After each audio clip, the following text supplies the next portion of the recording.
Buenas noches a todos. El día de hoy vamos a hablar sobre el siguiente capítulo, que es fisiopatología del edema en el síndrome nefrótico para el uso de diuréticos. Ayer habíamos hablado sobre fisiopatología del edema e insuficiencia cardíaca y cómo los diuréticos nos disminuían, ¿no?, el edema por disminución de la reabsorción de sodio, ¿no?, y agua.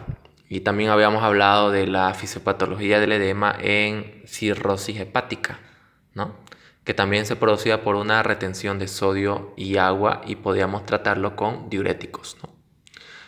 Igual aquí vamos a ver que es igual en la fisiopatología del síndrome nefrótico está implicado la retención de sodio y agua. Ya, aparte también vamos a ver que se produce por una disminución de la presión oncótica. ¿Ya? Entonces, y eso habíamos dicho, ¿no? Habíamos hablado en generalidades. La fisiopatología del edema de tipo trasudado se producía por una retención de sodio y agua, ¿no? Una retención de sodio y agua estaba vinculado a ese proceso de trasudación, ¿no?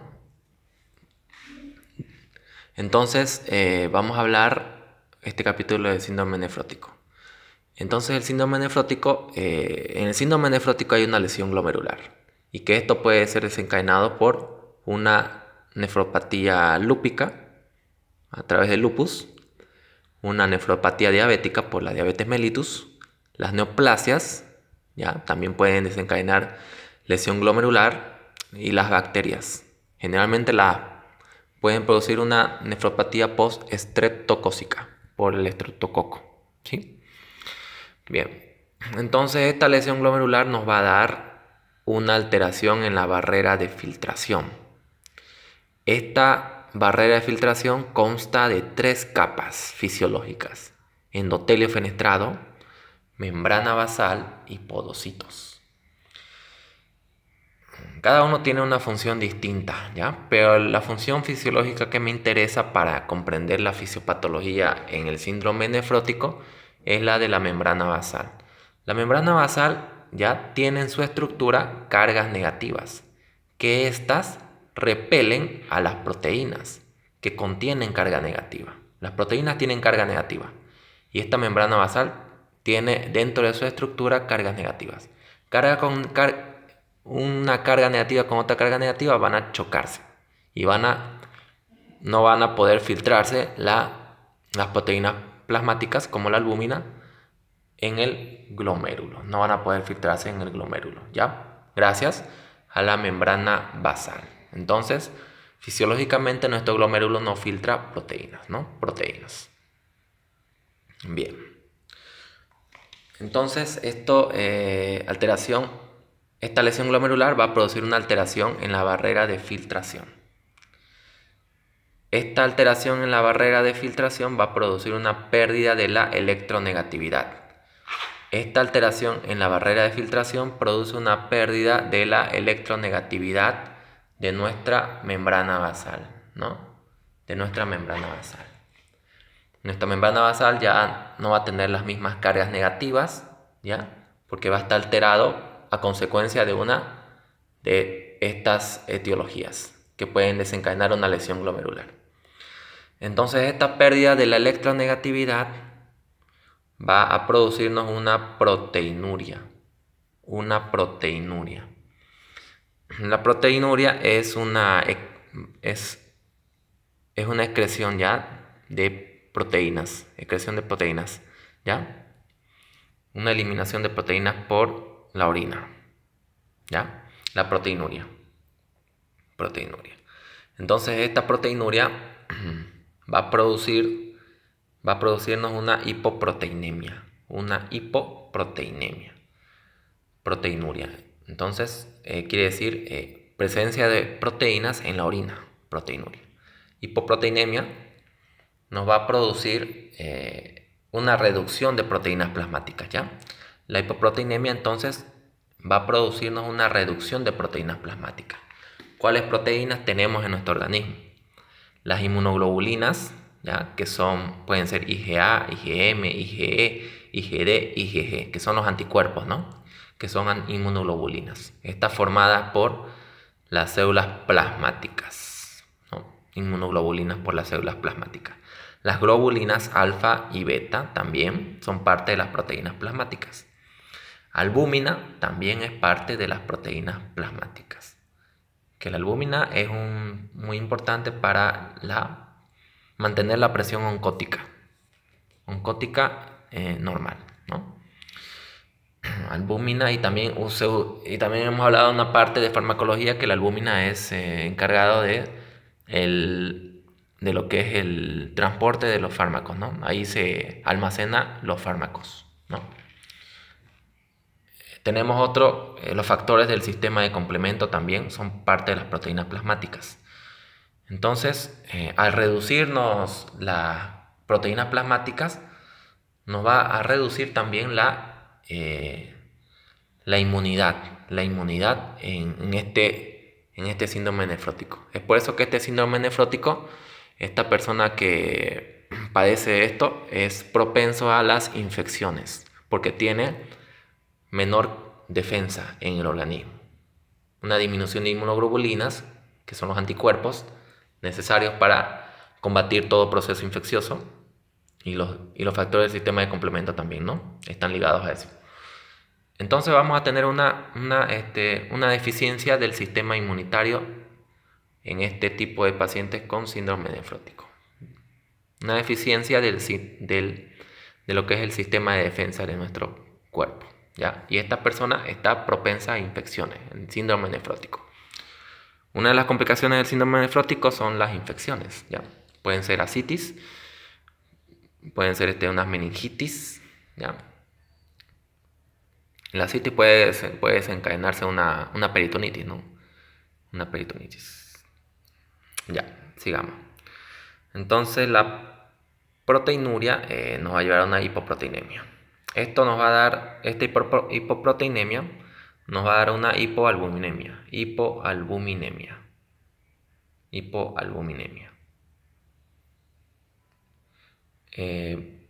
Esta hipoalbuminemia nos va a producir, que es una hipoalbuminemia, quiere decir que hay una baja cantidad de albúmina en la circulación.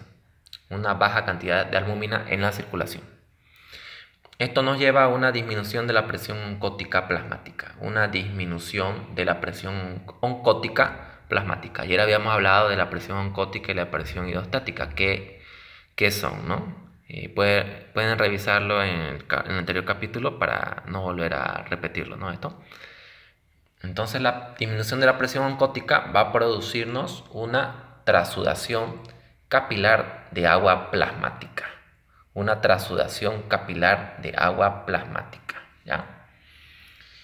Entonces esta disminución de la presión oncótica, que es producido por una disminución de las proteínas plasmáticas, que entre ellas está la albúmina, ¿ya? Va a producirnos una disminución de la presión oncótica, ¿ya? Y esto nos va a llevar a una trasudación capilar de agua plasmática. O sea, ¿qué quiere decir esto? Al reducirse la presión oncótica, el sistema vascular ya va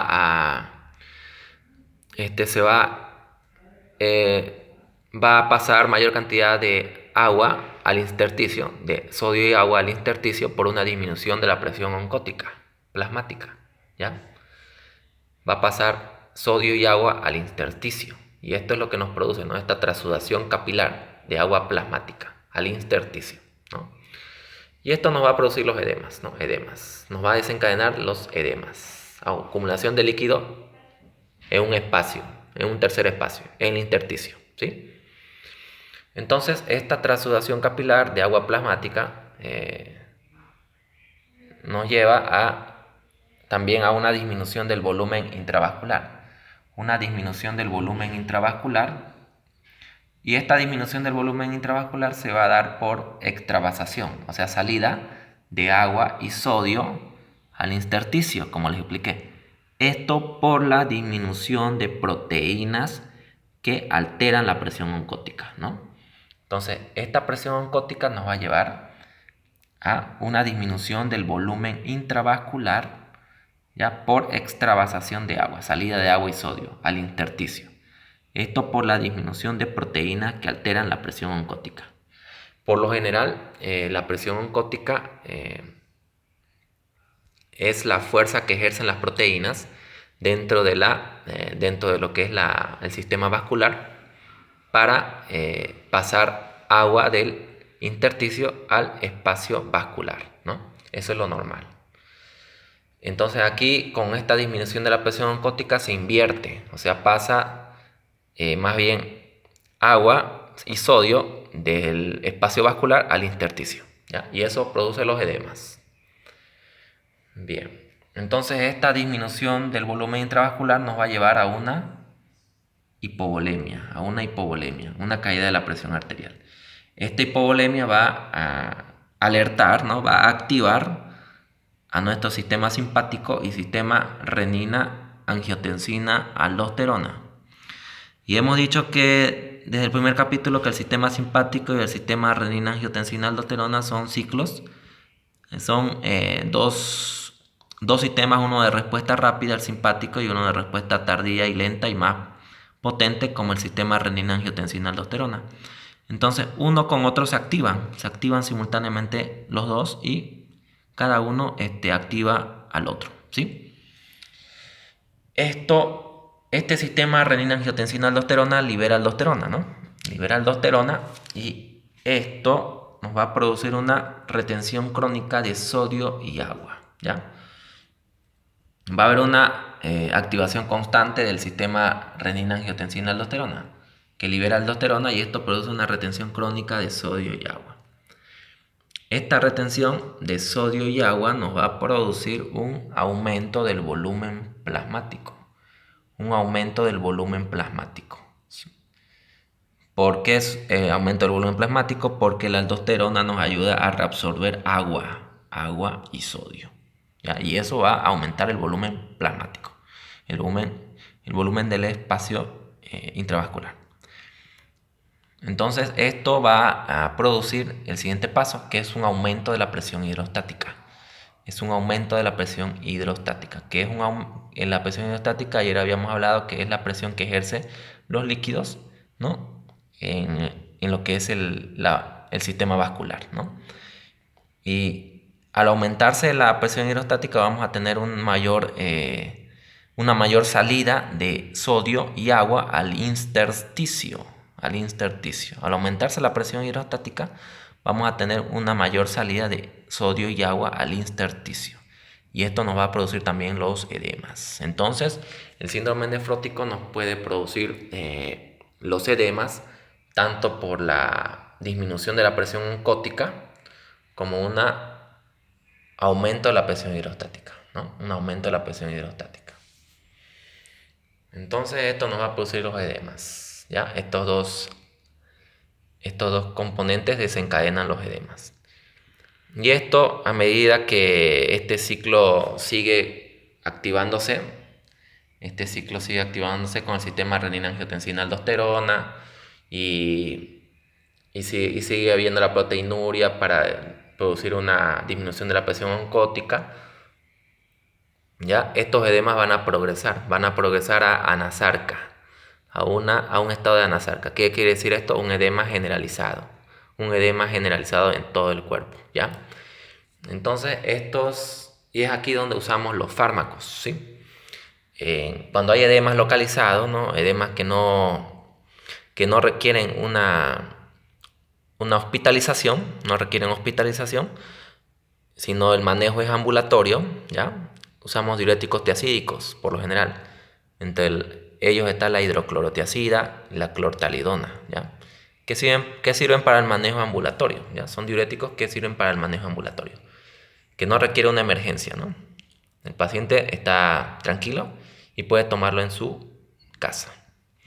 Pero cuando se producen estados como la anasarca, necesitamos sacar líquido en estos pacientes y necesitamos usar los diuréticos más potentes.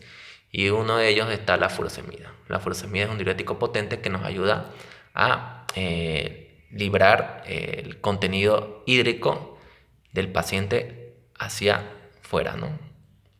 por medio de una diuresis, ¿no? Por medio de una diuresis. Entonces, esa es la razón por la cual usamos diuréticos, ¿no? Diuréticos.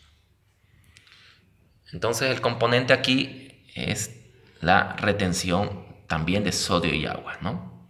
Retención de sodio y agua y le habíamos dicho la disminución de la presión oncótica plasmática, una alteración de la presión oncótica y una alteración de la presión hidrostática, ¿no?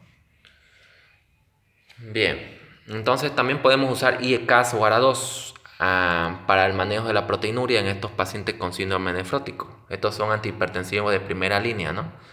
Estos fármacos ¿por qué lo usamos? Porque tienen propiedades de ser antiproteinúricos, o sea que evitan la excreción de proteína por medio de la diuresis. No sirve solo si tiene presión arterial elevada. Si el paciente es hipertenso ya, crónico, no nos va a servir de mucho. Pero si nuestro paciente maneja presiones normales o presiones bajas, no intentemos darle estos fármacos porque vamos a disminuir la presión arterial, ¿no? No olvidemos que estos pacientes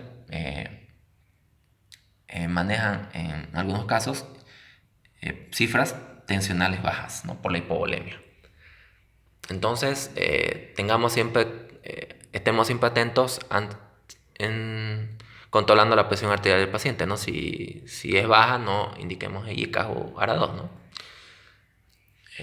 Tenemos también otra parte del tratamiento, la dieta hiposódica. La dieta hiposódica es necesario para estos pacientes con síndrome nefrótico.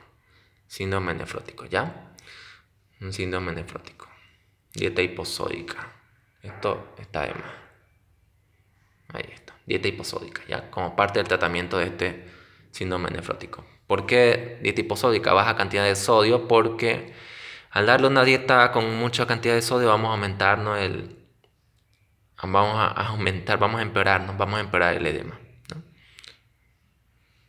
Entonces eso es lo que tenemos, ¿ya? Y generalmente estos pacientes se tratan con otros tratamientos, son los esteroides, ¿no? Los esteroides, inmunosupresores, ¿no? Como los corticoides. Bien. Entonces vamos por este lado, ¿ya? Vamos a ir por este lado ahora.